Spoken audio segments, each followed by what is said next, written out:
As pessoas pensam que problemas de deglutição são normais. Ah, não é nada, é o engasgo. Ah, tudo bem, tá mais velho. Tá... E hoje nós estamos aqui para dizer que não. Então, o que é disfagia? Disfagia é problema de deglutição. Também gravando a voz da pessoa, porque através da gravação da voz eu consigo perceber se tem uma rouquidão que a gente chama molhada, se dentro da laringe tem alguma pouquinho de água. Bem-vindo a mais um episódio do meu podcast, onde eu quero sempre trazer temas de saúde, beleza, qualidade de vida.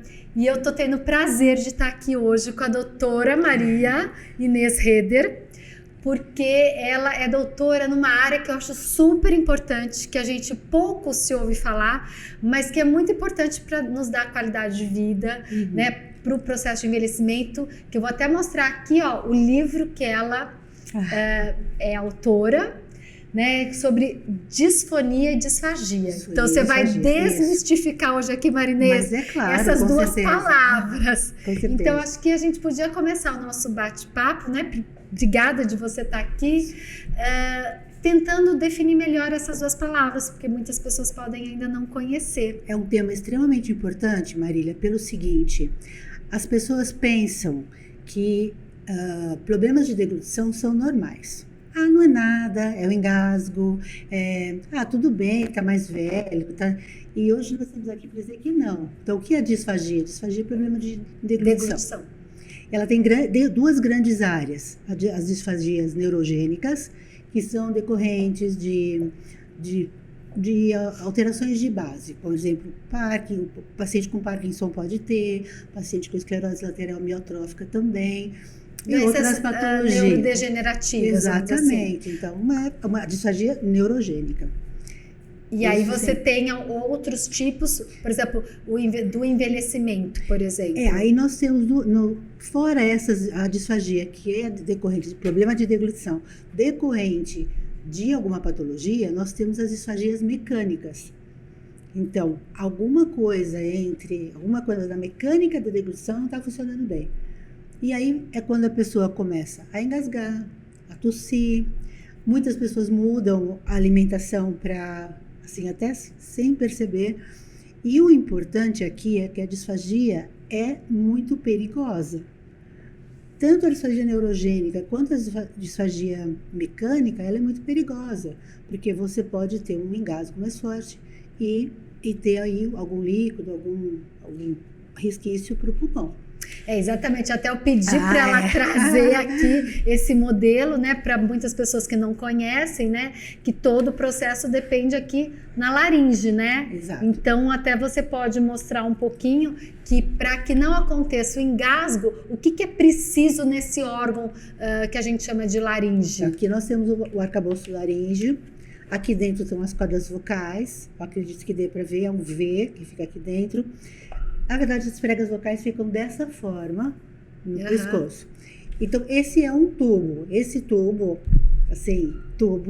vai para o pulmão.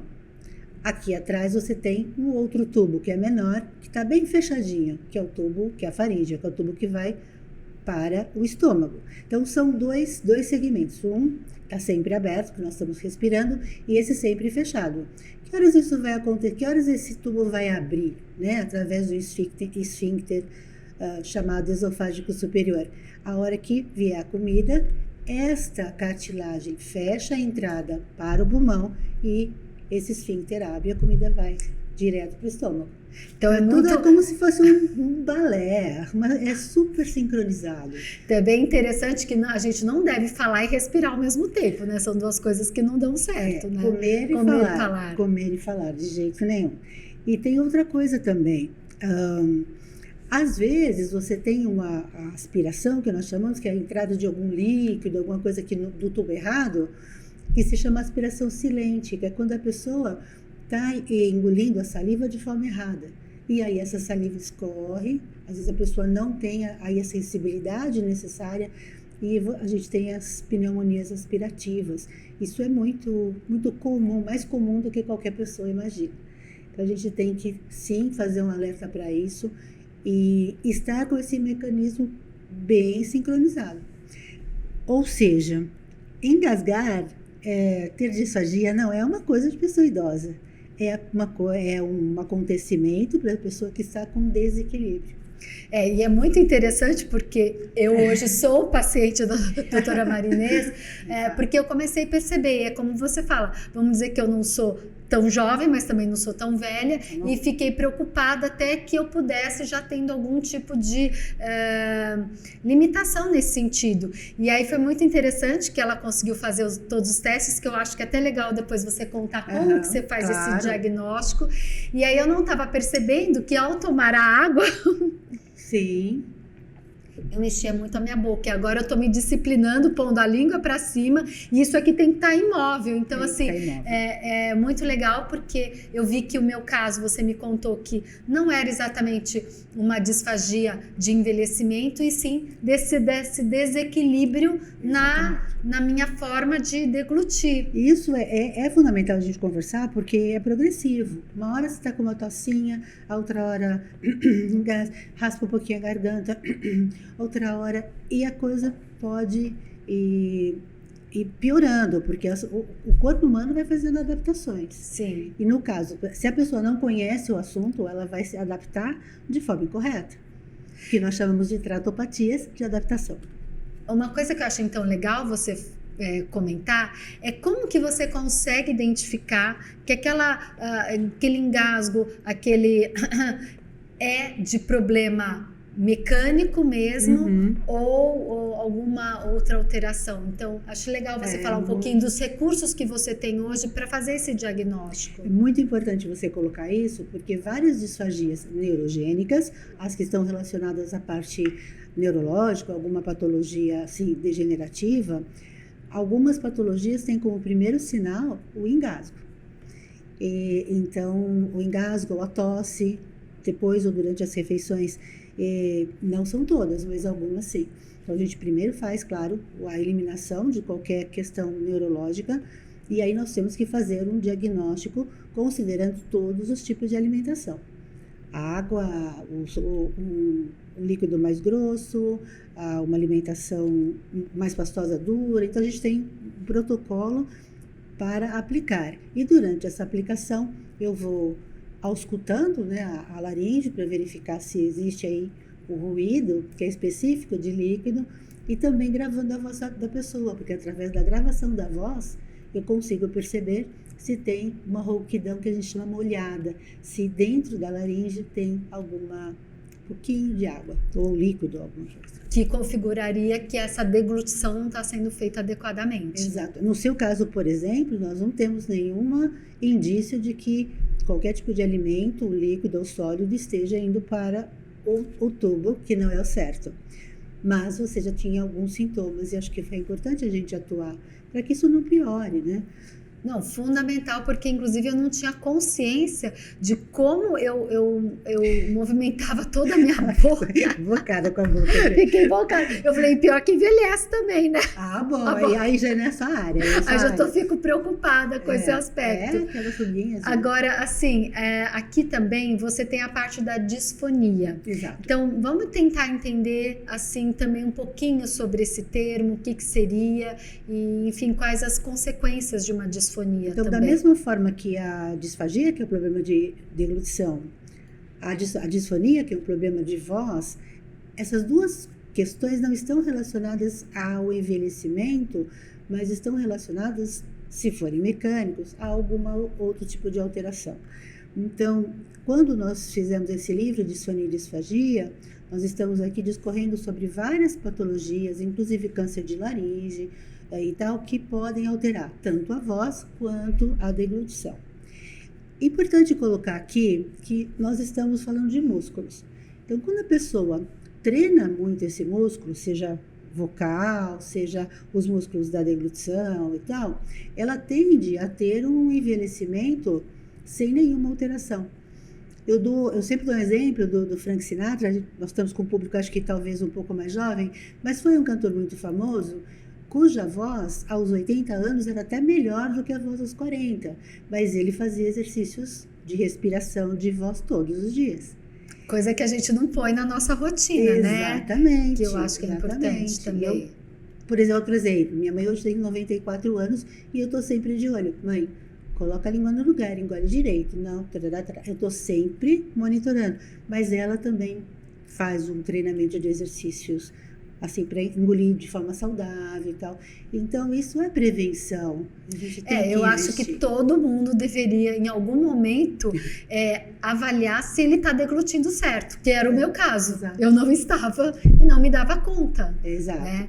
Então, eu acho que alguém chamar atenção, né? Para de tossir, para de engasgar, não é? ou tossir mesmo, né? Então, acho que é um cuidado a mais, né? A gente que se preocupa com a saúde, com o envelhecimento, está trazendo à tona esse tema, porque geralmente ele acaba ficando só quando ele já está mais desenvolvido, né? Aí é bem pior. E que é bem pior, né, Marinês? É bem pior. Você, na sua prática, normalmente o paciente ele vai sentindo os sintomas, no caso da disfagia, primeiro com líquido, depois com comida. Existe uma sequência para ele começar a perceber isso? Outra colocação muito importante. A pessoa acha que assim, se ela comer pouquinho, só comer pastoso, ela não vai engasgar, mas não é verdade. O líquido é muito perigoso. E às vezes a pessoa engasga só com comida sólida, às vezes ela engasga só com pastoso, às vezes ela engasga só com líquido, e às vezes engasga com tudo. Inclusive com a própria saliva. Exatamente. Né? Então pode não é acontecer. seguro tomar água e comer papinha. A não ser que você tenha feito uma avaliação para isso. Uma coisa frequente que agora me veio, e acho que você vai poder responder melhor, a gente tem como hábito, quando alguém começa a engasgar, tal, a gente quer dar água para ela beber. Então, isso tá certo? De forma alguma. Eu faço isso também. Se a pessoa, não é legal? Se a pessoa estiver tossindo, engasgando, ela tem que fazer uma avaliação direitinho, saber por quê. Não é normal engasgar e tossir em nenhuma idade. Agora, na hora que ela tem esse engasgo, aí o que ela pode fazer para aquilo se resolver mais fácil? Tem então, alguma aí depende cuidado, um pouco. porque nem sempre ela vai... ou uma coisa mais leve, aí ela pode levantar os braços em formato de V e encostar na parede. Tá? Isso é interessante. É uma coisa muito leve. Sim. Agora, se é um engasgo de perder o fôlego, significa que alguma coisa tampou essa entrada. Sim. Essa entrada das pregas vocais, alguma coisa está bem aqui. Não está deixando a pessoa respirar. Aí precisa procurar um médico imediatamente no hospital. Essa posição que você coloca, em V, ela facilitaria em quê? É porque aí a hora que for em V, a laringe levanta de uma vez e o esfíncter esofágico superior abre. Né? Mas se for um engasgo simples, uma tossinha simples, não quando a pessoa estiver com falta de ar, aí não adianta. Tem que chamar uma ambulância, tem que ir para o hospital, chamar um médico para fazer uma manobra de acordo. Né? Correto. Então, assim, são coisas que a gente não pensa no dia a dia. Eu não sei se você é muito procurada na sua clínica por essas causas. Como que é isso? As pessoas estão conscientes? As pessoas vão à procura disso ou geralmente é encaminhada por um médico ou algum outro profissional da saúde? Como que é a realidade? A maior parte dos meus pacientes são encaminhados pelos próprios pacientes. Então, tem uma senhora ontem que é avó de um paciente que já teve disfagia e ele falou, não, precisa procurar Marinês. E também tem uma grande parte que é encaminhada para os médicos, né? Nós temos médicos em Rio Claro que fazem o exame da deglutição, e que é um exame feito com a nasolaringoscopia, ou naso, e aí ele dá essas consistências e vai filmando e a gente consegue perceber. Aqui em Rio Claro tem pessoas que fazem muito bem esse exame. Mas assim, não é comum um paciente que começa a ter uma tosse e gasgo leve e procurar um fonoaudiólogo. Não ser você, por exemplo, não ser médico, né?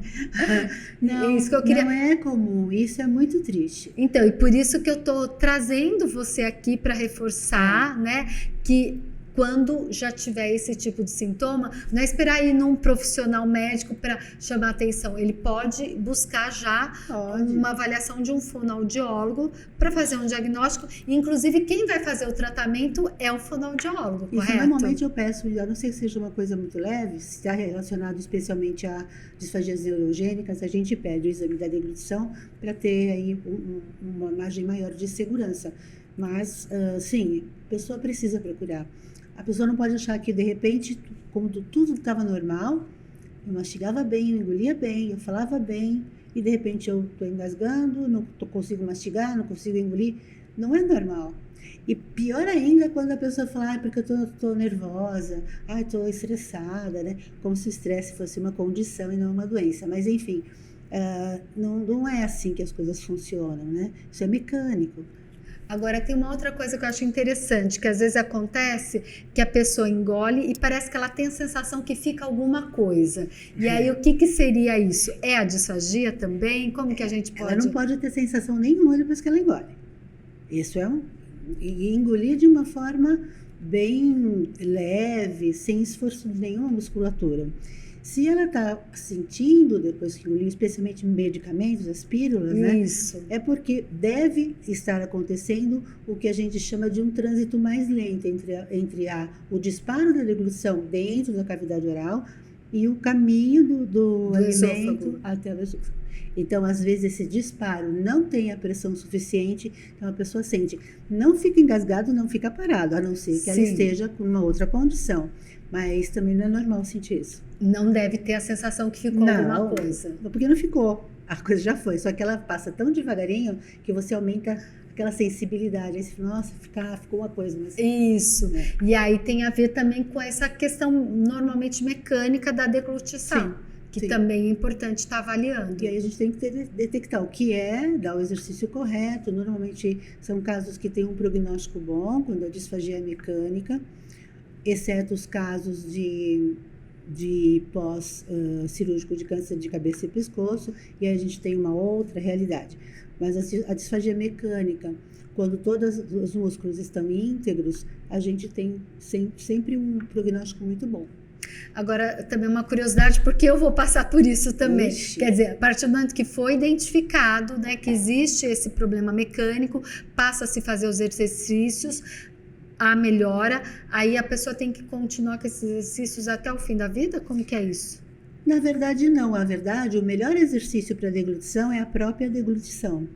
Com o melhor exercício para fala habitual é falar de forma correta. Então, a hora que a gente ajusta a musculatura, né? Por exemplo, tira uma força que está em algum lugar que não deveria e coloca onde tem que ir, a própria deglutição vai manter o sistema, não precisa fazer exercício separado. Então, a gente poderia dizer que nem sempre é um problema de força muscular, é uma questão de, vamos dizer, numa coordenação. A coordenação e o desequilíbrio. O desequilíbrio é mais frequente do que a perda de força, por exemplo. Sim, ou você tem muita força num determinado músculo e pouca força em outro músculo.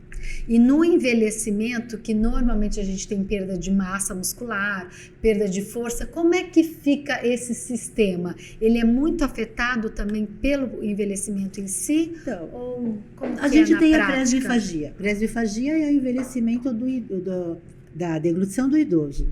E que tem manifestações Como diferentes. que você chama essa do idoso? Presbifagia. Ah, então não é disfagia.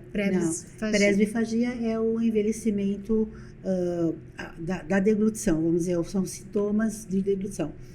Ela não é tão frequente assim, mas pode acontecer. Tá. Eu, mais uma vez, digo que se a pessoa está se alimentando bem, se ela mastiga direitinho, se ela tem uma alimentação, especialmente a mastigação é muito importante, uma alimentação saudável, engole de forma correta, dificilmente ela vai passar por uma presbifagia. Mas se por algum motivo, no caso dos idosos, especialmente com próteses dentárias e tal perda, né, de massa óssea também da boca, então pode acontecer. Mas se tudo estiver correndo bem, e se essa balança não desequilibrou, provavelmente vai engolir bem. Vai fluir bem também. Então, ó, eu quero te agradecer muito, porque eu acho assim... Nossa, eu que agradeço. Eu queria muito que você estivesse aqui. Olha, até mudou o dia. Porque eu queria trazer a importância também dessa área, né? Porque a gente também, quando a gente pensa em saúde, a gente pensa muito em mastigação, mas a gente não se dá conta na deglutição. Exatamente. Então, trazer um pouquinho isso aí para a tona, para a gente estar atenta de ver como que o nosso corpo está administrando isso e procurar, logicamente, o cuidado necessário, o diagnóstico, para evitar consequências, prevenir consequências maiores. Então, assim, muito obrigada de você se dispor aqui. Eu estou à disposição. A trazer todo o seu conhecimento. Foi um prazer. Muito obrigada, para mim também.